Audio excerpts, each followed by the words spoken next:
આદિવાસી, જય આદિવાસી, જય આદિવાસી, જય આદિવાસી, જય જોહર, જય જોહર, જય જોહર, જય જોહર। ચૈતરભાઈ તું આગે बढ़ो, हम तुम्हारे साथ हैं, ચૈતરભાઈ તું આગે बढ़ो।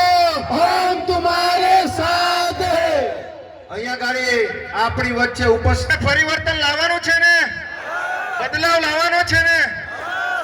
આ તમારું જે જુનૂન અને તમારો જે ઉત્સાહ અહીંથી લાગી રહ્યું છે કે ખરેખર આ ભારતીય જનતા પાર્ટીને કોંગ્રેસમાંથી હવે આપણે પરિવર્તન તરફ જઈ રહ્યા છે।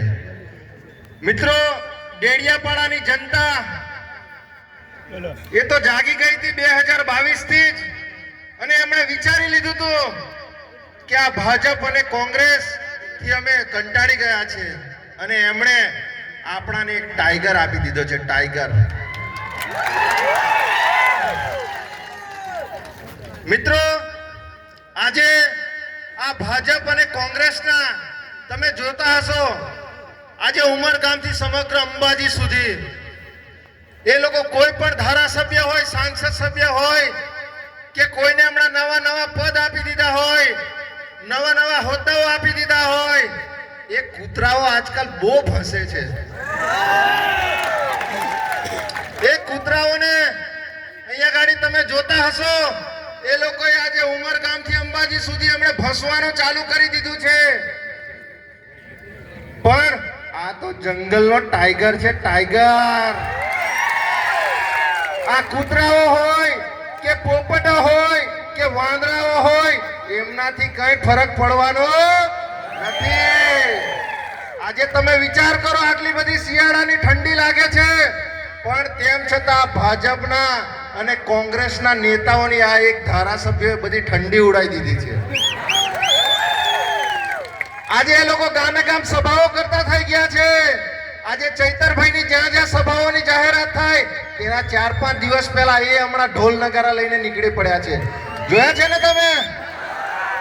આ 5-5 વર્ષથી કોઈ દિવસ આપણને તાલુકાનો સદસ્ય જોવા નતો મળતો, કોઈ દિવસ આપણને જિલ્લાનો સદસ્ય જોવા નતો મળતો, કોઈ દિવસ ધારાસભ્ય જોવા નતો મળતો કે કોઈ દિવસ સાંસદ સભ્ય જોવા નતો મળતો।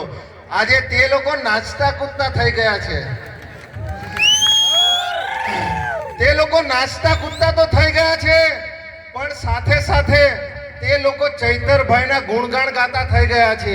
આજે તમે જુઓ, આજે એમની જેટલી પણ સભાઓ થાય છે, જેટલી પણ મીટિંગો થાય છે, જેટલા પણ કાર્યક્રમો થાય છે, એ લોકો વિકાસની વાત નથી કરતા। એ લોકો વિકાસની વાત નથી કરતા કે અમે અમારા આદિવાસી સમાજ માટે શું કર્યું, અમે બીજા સમાજ માટે શું કર્યું, અમે કેટલી કેટલી યોજનાઓ એ કરી।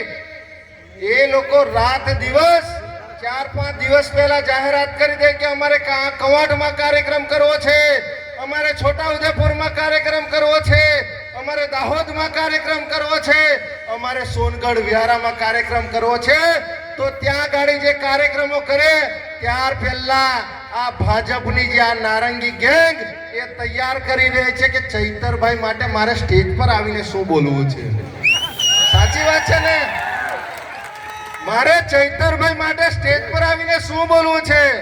આ ચૈતરભાઈ તો હિન્દુ વિરોધી છે, આ ચૈતરભાઈ તો આદિવાસી વિરોધી છે, આ ચૈતરભાઈ તો ફલાણાએ આમ કરી નાખ્યું, એમણે તેમ કરી નાખ્યું। અરે ભાઈ, ચૈતરભાઈ વસાવા 2022 થી ધારાસભ્ય છે। તમે તો 10-10, 15-15 વર્ષ, 30-30 વર્ષ, 35-35 વર્ષથી તમારી સરકાર છે, પણ તેમ છતાં આ એક ધારાસભ્ય 2022 થી હજુ તો ખાલી ચૂંટાઈને એને એન્ટ્રી મારી છે। 2026 માં તાલુકા, જિલ્લા પંચાયત અને નગરપાલિકાની ચૂંટણીઓ આવે છે। આ તાલુકા જિલ્લામાં તમારા સુપડા સાફ ના કરી નાખે તો તમે જોઈ લેજો। અને 2026 પછી 2027 ની પણ તૈયારી રાખજો। જે લોકો વિધાનસભામાં બેઠા છે, આ આદિવાસી ના જે જન્મના પ્રમાણપત્ર પર તમે જે બેઠા છો ત્યાં ગાડી, તો એ ભાજપ અને કોંગ્રેસના નેતાઓને પણ આ જાહેર મંચ પરથી કહેવા માંગે છે કે 2026માં અને 2027માં તમારી ખુરશી પણ આ સમગ્ર આદિવાસી વિસ્તારમાંથી છીનવાઈ જશે. મિત્રો, આપણે જાગવું પડશે.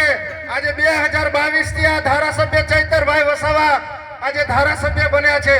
એ રાત દિવસ ઉમરગામથી અંબાજી હોય કે સમગ્ર ગુજરાતના પ્રશ્નો ઉઠાવે છે.